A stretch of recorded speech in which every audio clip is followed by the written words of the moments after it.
Imagine an absolutely mundane, painfully familiar domestic scene. It's early Saturday morning, and you're trying to quietly slip out of the room without waking anyone. But the door hinge lets out a piercing, treacherous creak that echoes throughout the house. What do you do in this moment? Most likely, you head to the pantry or garage, grab the universally recognized blue and yellow can with the red straw, point it at the hinge, press the nozzle, and sweet, saving silence ensues. The problem is solved in 2 seconds, and with a sense of accomplished duty, you go to drink your morning coffee. Now, let's fast forward to a completely different reality, separated from your squeaky door by 7 decades. The dead of night, a desert, the mid-1950s. Illuminated by blinding searchlights on the launch pad stands a giant SM-65 Atlas intercontinental ballistic missile. This isn't just a piece of metal, it's the first American carrier of thermonuclear weapons, the pinnacle of engineering, capable of crossing the ocean in half an hour and wiping a Soviet metropolis off the face of the earth. Around this multi-million-dollar missile, engineers and military personnel are frantically bustling.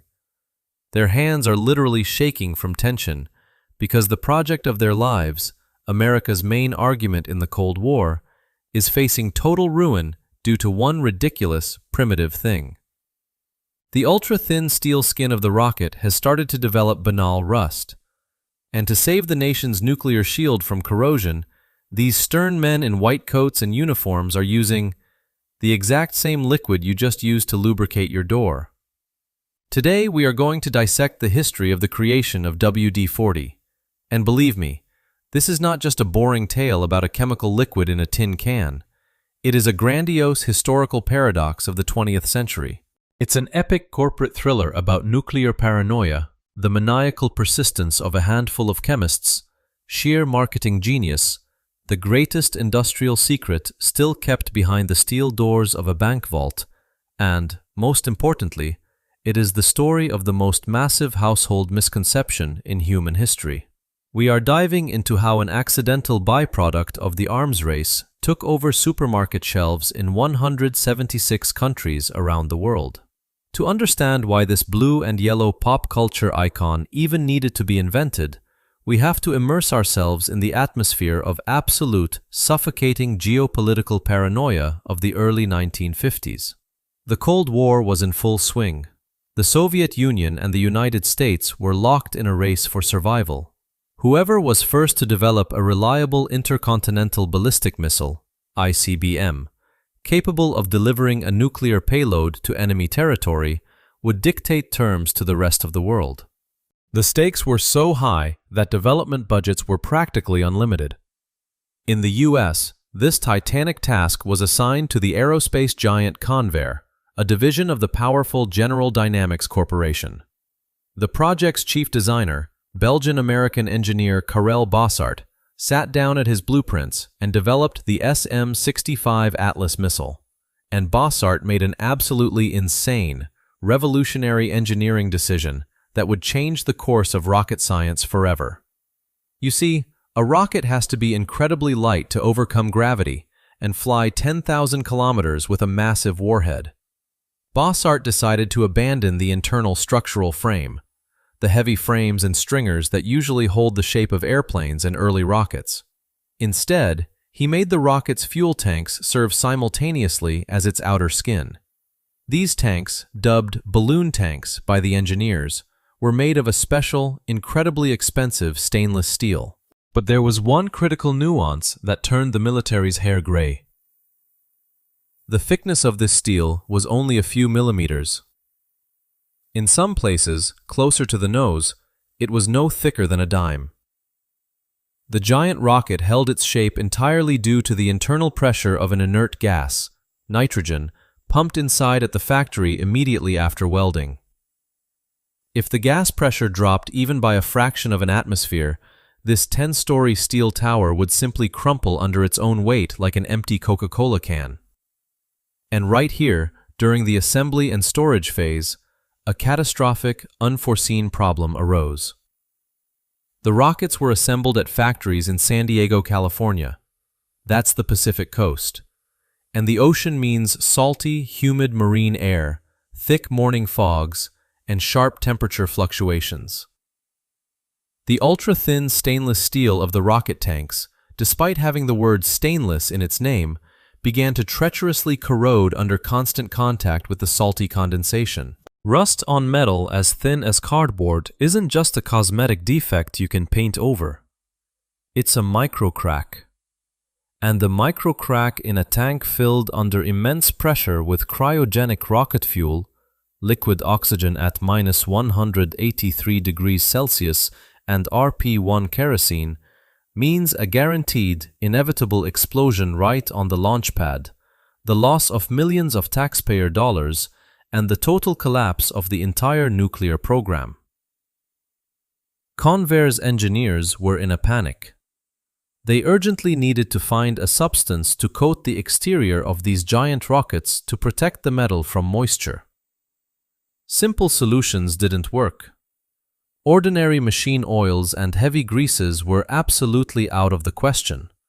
They were too heavy and created a sticky layer that instantly collected sand and dust, altering the rocket's aerodynamics and disrupting heat exchange. The military needed a substance that would penetrate the most microscopic pores of the smooth metal, displace the water at a molecular level, and leave behind an ultra-thin, practically weightless, dry protective film.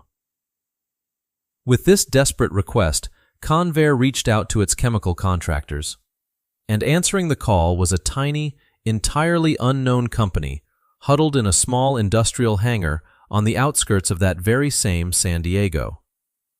This company bore the proud name of the Rocket Chemical Company. Sounds pompous and incredibly massive, right in the vein of giant megacorporations, doesn't it? In reality, in 1953, the entire staff of this corporation consisted of exactly 3 people.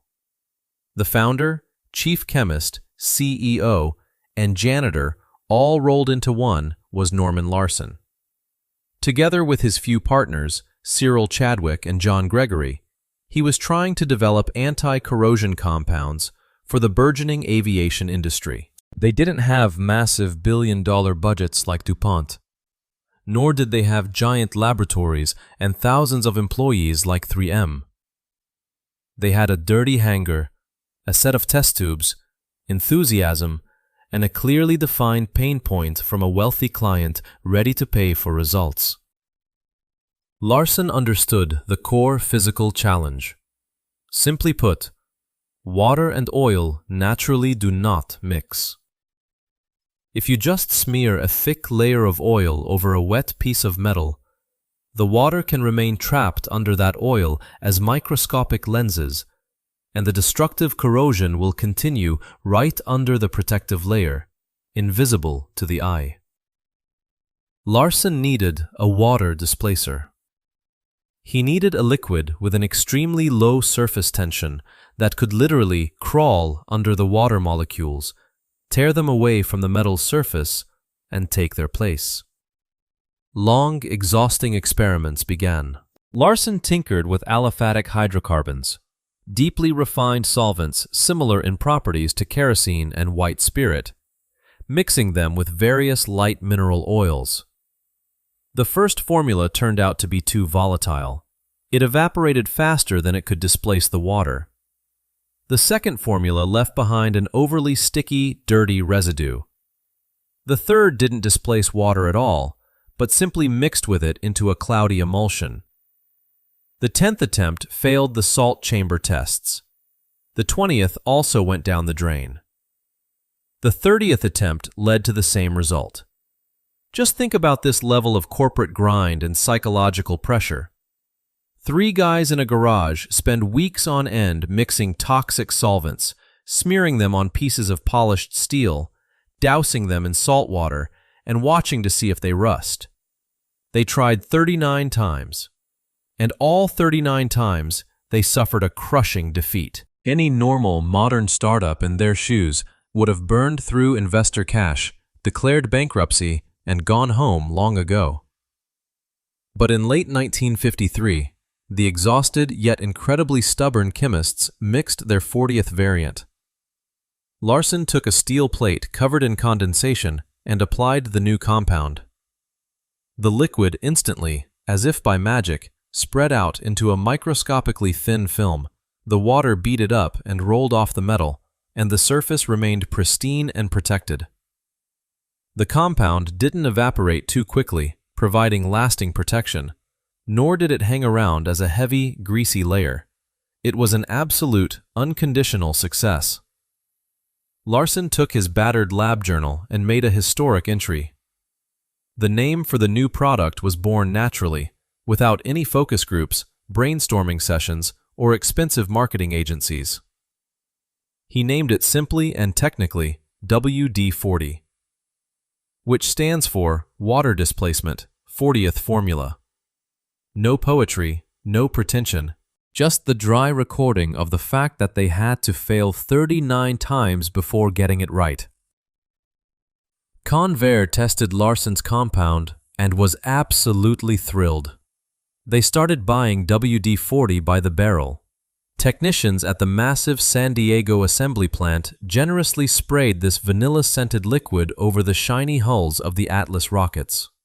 The rust problem was solved forever. America's nuclear shield was saved, the contract was brilliantly fulfilled, and it seemed the story should end there. The Rocket Chemical Company could have quietly supplied its barrels to military departments until the end of time, collecting government checks and remaining a highly specialized, obscure chemical contractor for the Pentagon. But then, the human factor intervened, that famous human ingenuity.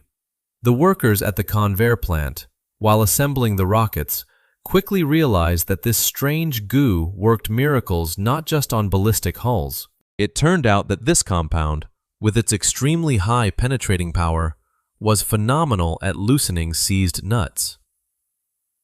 It instantly silenced the squeak of door hinges. It astonishingly protected personal tools in the garage from moisture, and even easily cleaned deeply ingrained grime and grease off hands. Employees of the secret defense plant began stealing WD-40 by the canister and coffee thermos, taking it home. It was a classic, stunning story of technology transfer. What was created for conquering space and nuclear war turned out to be the perfect solution for a seized bolt on an old Ford. Rumors of a magic liquid that fixes everything quickly spread throughout San Diego, passed from garage to garage. Norman Larson noticed this trend. As a savvy businessman, he understood the math. The market for defense contracts is limited by the finite number of rockets produced. Sooner or later, the arms race might slow down. But the number of squeaky doors, rusty bicycles, stuck bolts, and oxidized contacts in America alone is infinite. This was a market not of thousands, but of hundreds of millions of dollars. In 1958, Larson made a fateful decision that forever changed the trajectory of his small company. He ordered the first batch of metal aerosol cans. This was another stroke of genius, tailored for the consumer. Applying WD-40 with a brush from a tin or spraying it from an industrial pump was inconvenient. The liquid was too thin and volatile. But an aerosol can, where the liquid is kept under constant pressure, allowed the compound to penetrate the most microscopic, hard-to-reach crevices and seized threaded connections with zero effort from the user. In 1958, the first recognizable blue and yellow cans appeared on the shelves of hardware stores in San Diego. The market response was phenomenal. Consumers literally swept the cans off the shelves. It soon became clear that the product was solving problems its creators hadn't even imagined while sitting in their lab.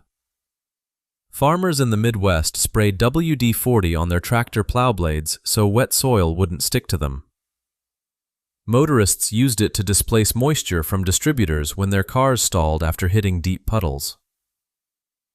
Housewives used it to remove permanent marker from walls, erase black scuff marks from linoleum, and even detangle chewing gum from carpets and hair.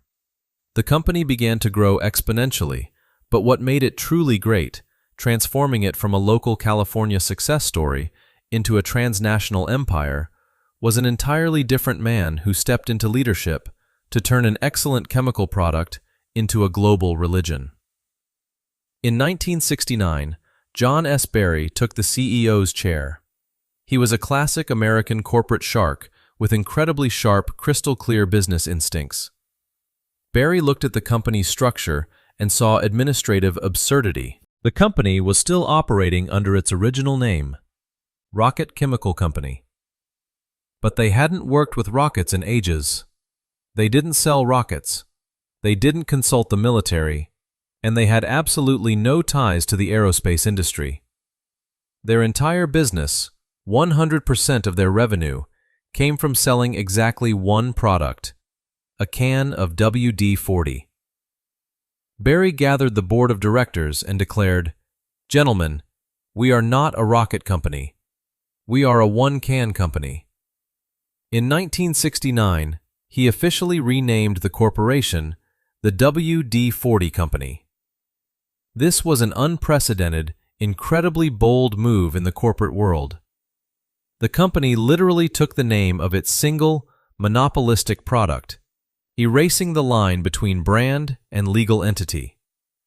Then, Barry completely overhauled the marketing strategy. Where Larson had tried to sell a water displacer and corrosion inhibitor using complex chemical jargon, Barry now said, "Forget the chemistry. People don't want to buy solvents. We are selling a solution to their problems." The concept of the two main tools of a real man was created and injected into the masses. Through aggressive advertising, Americans were sold an incredibly simple, binary philosophy of the universe, consisting of two rules. First, if it moves and it shouldn't, use duct tape. Second, if it doesn't move and it should, use WD-40. That was it.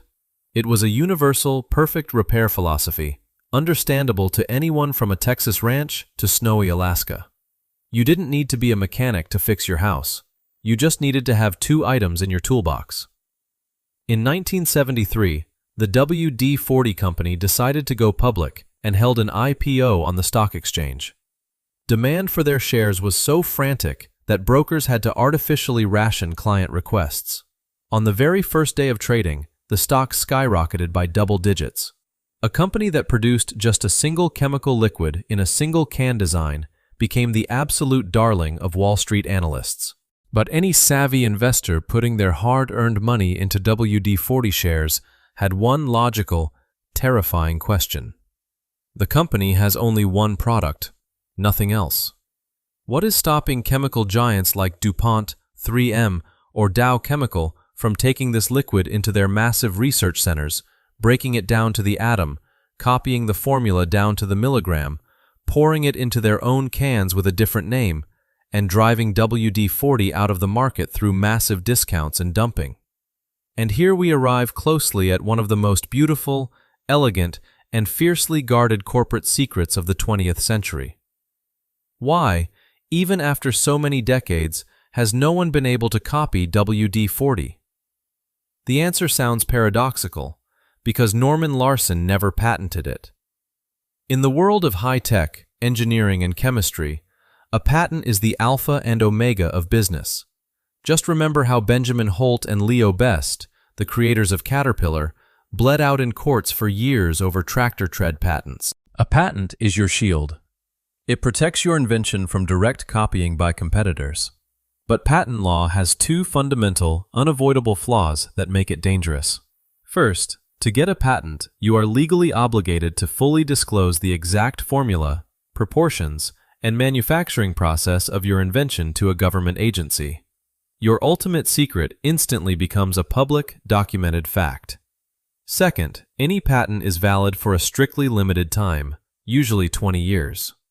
After that period expires, your precious intellectual property becomes absolute public domain, and any factory, from Detroit to Shenzhen, China, has the full legal right to manufacture your product just by slapping their own label on it. Norman Larson, and later John Barry, understood this vulnerability perfectly. Had they joyfully rushed to patent WD-40 in 1953, that patent would have irretrievably expired in 1973. The market would have been instantly flooded with cheap and legal clones, some WD-41, Super WD, Mega Spray, and the like. The mighty 3M Corporation would have simply ground their tiny business into dust with its marketing budgets. Therefore, they made the brilliant decision to protect the formula not as a patent, but as a trade secret.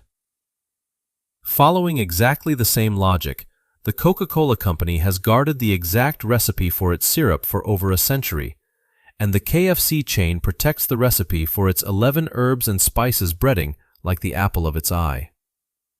Norman Larson's original handwritten formula, detailing the exact proportions, temperatures, and raw material suppliers, was placed in a secure, armored safe inside a bank vault in San Diego. And it still lies there today. Only a few people in the world have access to this piece of paper, and their names are also classified. For decades, competing companies have tried to reverse engineer the magic liquid using the most advanced equipment, gas chromatography, and mass spectrometry. Yes, modern analytical chemistry has managed to determine a rough composition.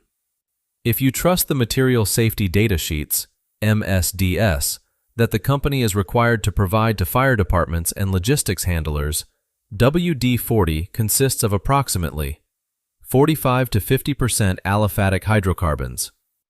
In very simple terms, this is deeply refined white spirit or mineral spirits, acting as a volatile solvent that allows the liquid to penetrate crevices. 15 to 25% base petroleum oil, a very light industrial oil that remains on the surface after the solvent evaporates. 2 to 3% carbon dioxide. It is used as a propellant to force the liquid out of the can. Initially, they used propane butane, but it was too flammable. And finally, about 10%, those absolutely secret non-ionic surfactants and specific corrosion inhibitors. And it is this exact 10% that no one can precisely recreate. You could, of course, mix kerosene with machine oil in your garage at a 1:3 ratio, and it would even smell similar, and this cocktail would most likely help you loosen an old rusty lug nut. But your homemade brew won't have the exact ideal properties of capillary penetration, safe surface tension, and precise evaporation time that the original possesses. The secret has lived and worked for over 70 years, and none of the chemical giants have ever managed to create a 100% identical, flawless clone capable of knocking the blue and yellow can out of the collective memory of consumers. And now, we smoothly transition to the most paradoxical, ironic, and even slightly frightening part of our historical investigation. To the very moment when marketing entirely defeated common sense, and human laziness birthed a global myth that brings the corporation billions. Ask yourself a question. How does the vast majority of people on the planet use WD-40 around the house? That's right, they use it as a universal lubricant. Does your favorite bicycle chain start squeaking? You grab the can and generously spray WD-40 onto the links. Are the metal tracks on your sliding wardrobe door sticking? You flood them with WD-40. Does an expensive door lock creak or a car's ignition cylinder jam? You stick the red straw into the keyhole and pour in a good dose of WD-40. And you know what the funniest and most tragic part of this whole consumer habit is? WD-40 is not a lubricant at all. Let's return to the chemistry one more time and remember what this acronym stands for. Water displacement. This is a product consisting half of a highly volatile solvent, white spirit. What physically happens when you, following folk wisdom, spray WD-40 onto a squeaky, dry bicycle chain? A brief moment of magic occurs. The powerful solvent under pressure penetrates the chain links, instantly dissolves the old, dried, dirty grease, washes it out along with the rust, and the chain indeed stops squeaking. You are happy with the result. For a couple of days. but then the volatile white spirit evaporates completely without a trace. Left on the metal is that meager 15% of light base oil, which is fundamentally incapable of withstanding serious friction and mechanical loads. But that's not all. This ultra-thin, sticky, oily film begins to act as a perfect magnet for road dust, quartz sand, and dirt. The sand sticks to the links, mixes with the oil residue, and turns into a magnificent abrasive paste. You keep riding, enjoying the lack of squeaks, while this paste slowly but surely, like sandpaper, grinds away the metal of your chain and expensive cassette sprockets. Pouring WD-40 into the cylinders of complex door or car locks is outright criminal against the laws of mechanics. The solvent completely washes out the thick graphite or silicone grease carefully applied by the manufacturer. At first, the key goes in easily, but a week later, the solvent evaporates, street dust sticks inside, and the lock simply jams to death, requiring an expensive replacement or calling a locksmith. WD-40 is ideal, simply fantastic, for unsticking parts that have rusted solid together, removing superglue residue, stripping surface rust from tools, or quickly driving moisture out of flooded electrical contacts. But it is, first and foremost, a solvent and cleaner, not a long-term lubricant. If you want to lubricate something for a long time, you must, after using WD-40, wipe the part completely dry with a rag and apply a real heavy-duty grease. Silicone spray lube, white lithium, Teflon, or graphite paste. And right here, we observe the genius of the Wheel of Samsara in its purest corporate execution. Millions, tens of millions of people around the world use the product categorically incorrectly. Because of this, their locks, chains, and mechanisms wear out much faster, dry up, and inevitably begin to squeak unbearably all over again. And what do these people do when the hinge starts squeaking again 2 weeks later? They go to the garage or the store and buy another blue and yellow can of WD-40 to solve a problem that this exact same can essentially provoked and worsened. It is an endless, perfect, closed cycle of consumption built entirely on human laziness and ignorance of basic laws of chemistry. The WD-40 company itself tactfully kept quiet for decades and was in no rush to actively, through advertising, disabuse consumers of the notion that their liquid was not a universal, all-purpose lubricant. Why break the myth if that myth brings shareholders stable millions of dollars in dividends every quarter? Only in recent years, realizing that technically literate people were beginning to turn away from the classic product, did the company start releasing the specialized WD-40 Specialist line, which includes actual white lithium, silicone, and dry Teflon lubricants, trying to somehow segment the market and give professionals the right tool. In the late 1990s and throughout the 2000s, charismatic Australian Gary Ridge took over as CEO. Under his incredibly energetic leadership, WD-40 definitively transformed from just an American household classic into an absolute, untouchable global hegemon. Gary Ridge understood one crucial psychological truth. They were not selling a chemical mixture of hydrocarbons. They were selling emotions and memories. The specific scent of WD-40. By the way, corporate chemists intentionally add a secret fragrance with light notes of vanilla to mask the harsh, heavy smell of petroleum solvents and make the product feel domestic. Has become the smell of a childhood garage for entire generations of men. It's the smell of the weekend, the smell of DIY repair. The smell of that warm moment when a father taught his young son how to fix his first bike or change the oil in the family Ford. The company launched an aggressive global expansion, playing on this nostalgia and universality. Today, WD-40 is sold in 176 countries. Their headquarters are still, as a tribute to their history, located in San Diego, in the exact same city where engineers once built the giant Atlas rocket. But now, they are completely independent of the whims of the Pentagon and defense budgets. They depend on one unshakable truth. Anywhere in the world, through any economic crisis, something will always rust, seize, get dirty, and break. Just think about the stunning, crystal-clear financial efficiency of this business model. You don't have to spend billions of dollars every year developing new microchips, as Intel or Apple do, just to stay afloat. You don't need to change designs and rebuild assembly lines every 3 years, as every global automaker is forced to do. You don't even need to maintain massive, environmentally hazardous factories around the world. The WD-40 company does not physically manufacture the finished liquid itself. They operate on a brilliant contract manufacturing model. At a secret facility, they mix only the essence, that classified concentrate, and ship it in barrels to independent partner factories worldwide. Exactly the same way Coca-Cola supplies its syrup to bottlers, where this concentrate is mixed on-site with cheap local solvents and carbon dioxide, and then pumped into metal cans. The company has profit margins that Silicon Valley giants envy with dark jealousy. Over 10 million people buy a can of their product every week.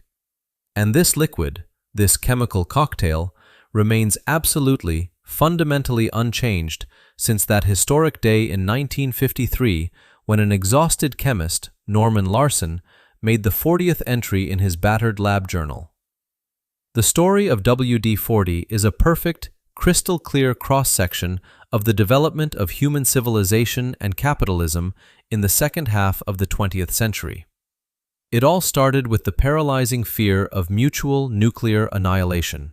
The smartest people on the planet poured billions of taxpayer dollars and mobilized colossal manufacturing and intellectual resources for just one goal: to protect the thin metal of a rocket carrying death for millions of people. But, as incredibly often happens with high-tech, the military budget paid for this entire, massive research banquet, and the fruits were ultimately reaped by the ordinary, peaceful person. What was created in secret hangars to prevent the nuclear apocalypse ultimately took up permanent residence under every housewife's kitchen sink and in the glove compartment of every taxi driver from New York to Tokyo. The blue and yellow can with the red straw didn't just become chemistry. It became a universal symbol that any situation, no matter how rusted, seized, and seemingly hopeless, can be resolved if you find the right approach, apply a little effort, and relieve the internal tension of the system. And the next time you, early in the morning, once again soak a squeaky hinge in the bedroom, or try to loosen a completely seized bolt at the old summer house, just remember that in that very moment, you are holding in your hands a technology that once protected SM-65 Atlas intercontinental ballistic missiles from Pacific fogs. A technology born out of 39 painful failures and one absolute, indisputable historical triumph.